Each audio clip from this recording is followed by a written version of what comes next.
Alors, on va parler de deux cas particuliers concernant les événements qui sont le lien hypertexte et les formulaires. Alors, premièrement, on va déjà s'occuper du lien hypertexte. Je vais faire un P avec un A et on va dire, allez tiens, il va aller sur http www.google.fr.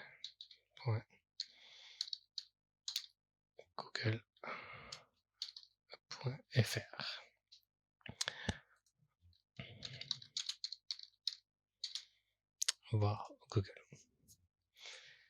Ok, alors je vais dans mon JavaScript, je vais tout supprimer. Alors je vais affecter un événement à ce lien. Alors comme il est tout seul dans ma page HTML, je vais le sélectionner. Donc constante link égale document point query selector, comme il est tout seul, et je sélectionne le lien. Et bien sûr, je vais affecter un événement. Donc, comme on a déjà vu là, link, pardon, un div listener, et je vais lui mettre le clic. Comme d'habitude, une fonction anonyme, et je fais un console.log, et j'aime bien le coucou, donc on va faire coucou. Alors, je vais actualiser ma page, je vais voir Google, je vais cliquer dessus, et on est censé voir coucou ici. Donc regardez bien cette partie-là, je vais cliquer, hop, coucou, et qu'est-ce qui s'est passé? Google est parti. Donc Google arrive plutôt. Donc mon coucou, il s'est fait, et qu'est-ce qui s'est passé? Ben, il s'est passé qu'il a disparu. Donc pourquoi? Ben, pour la simple raison, c'est que un lien hypertexte doit faire une action, c'est d'afficher la page demandée. Donc du coup, je vois bien mon coucou, c'est-à-dire qu'il exécuterait, si vous écrivez 30 lignes là-dedans, il va exécuter les 30 lignes, mais le lien va s'exécuter. Donc, pour empêcher ce phénomène, en fait, on va capter l'événement, et pour cela, il suffit simplement de mettre un E à l'intérieur des parenthèses. Alors E, en fait, c'est une variable. Vous inventez un variable et, je ne veux pas dire la tradition, fait qu'on met E. Et du coup, je vais faire un E point prevent default. Je refais mon console.log de coucou. Voilà, on va effacer. Alors, je reviens en arrière. J'actualise pour être sûr que tout va bien. Je clique sur voir Google. Oh, regardez, Google, on ne le voit plus. En fait, on a interrompu l'événement par défaut du lien. Alors là, j'ai fait un Google, mais en fait, dans les vrais cas, qu'est-ce qui se passe? Il arrive souvent en fait qu'on met un dièse. C'est-à-dire qu'on fait un lien hypertexte pour montrer à la personne, cliquez ici, d'accord? Si vous cliquez ici, il va se passer quelque chose.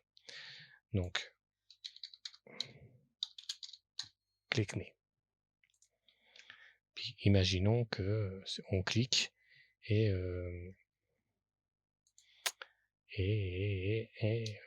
allez, on va faire apparaître une div avec un lorem.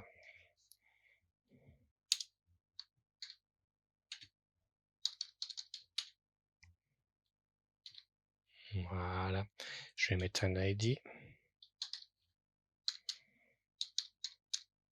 Voilà, on va faire comme ça. Et pour... alors, j'ai pas fait de CSS, donc on va faire des styles ici. Je vais mettre une classe.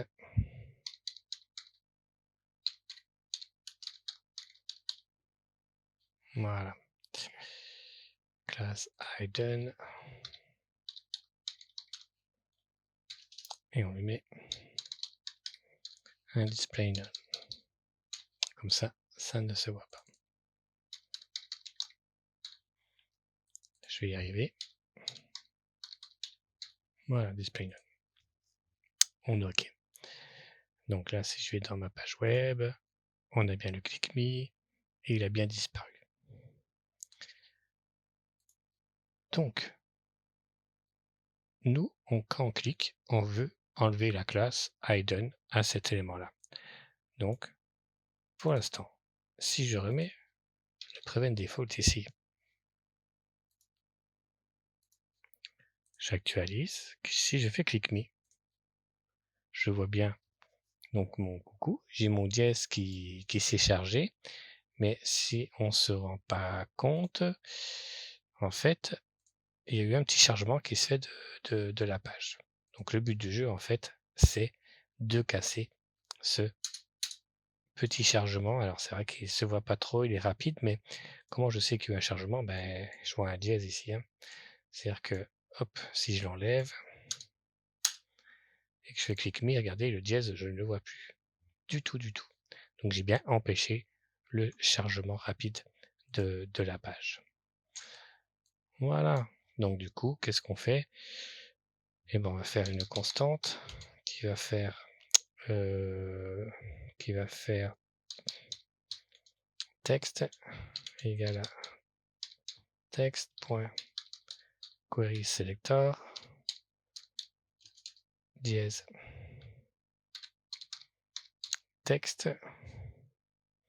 Alors je reprends getElement by id point virgule et je fais texte point classe list point remove et la classe hidden. Voilà, je supprime la classe hidden.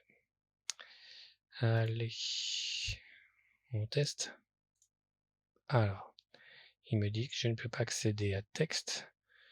Alors, j'ai dû me planter dans mon HTML. ID texte. ID texte.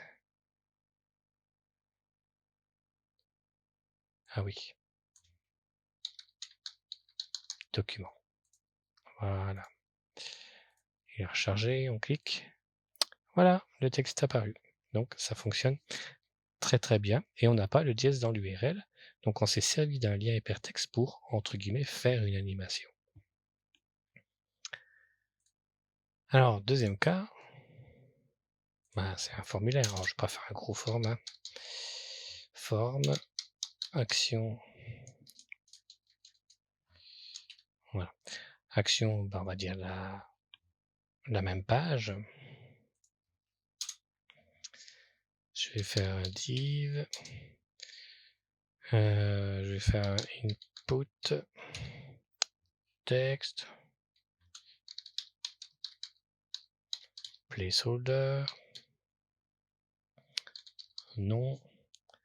Voilà, je vais faire une autre div. Et là, je vais faire mon bouton submit.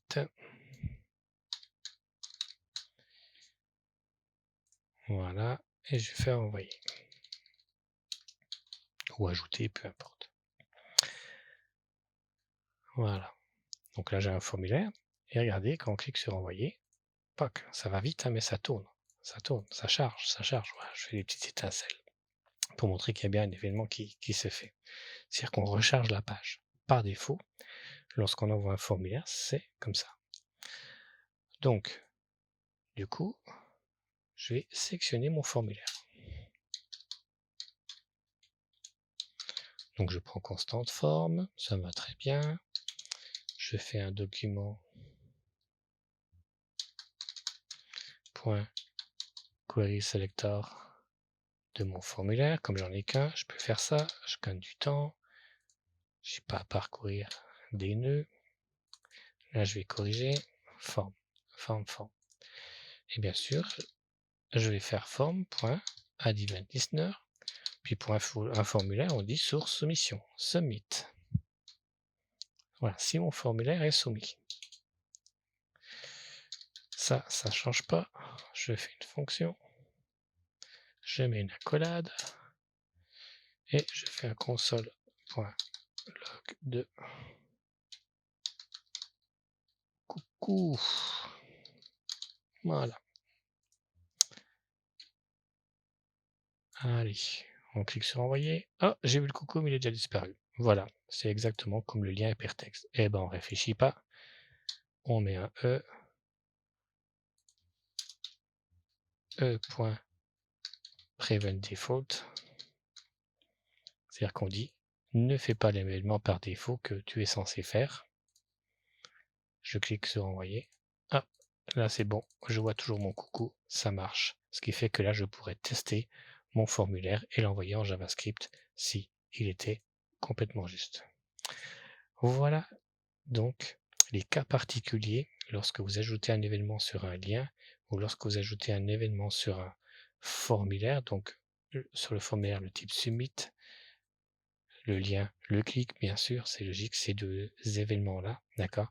On réfléchit pas, on met un petit E là-dedans, E.prevent défaut pour dire enlève tous les événements par défaut que tu es censé faire et exécute tranquillement ce qui est à la suite.